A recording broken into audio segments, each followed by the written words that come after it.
माँ रो कर कहने लगी, बेटा भूखी रह लूंगी, प्यासी रह लूंगी, लेकिन मुझे अकेला छोड़ के मत जाओ। कहा, माँ अगर परदेश नहीं जाऊंगा तो बड़ी बहन की शादी कैसे करेंगे?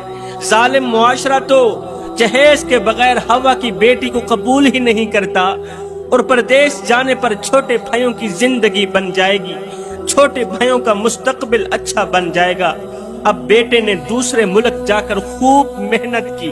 रोजाना माँ कॉल के जरिए कहती, बेटा घर आ जा, तेरी माँ का दिल उदास रहता है, तेरे बगैर तेरी बूढ़ी माँ का दिल परेशान रहता है। अल्लाह करना ऐसा हुआ, बूढ़ी माँ का इंतकाल हो गया। माँ के मर जाने के बाद परदेश में 20 साल का अरसा गुजर गया।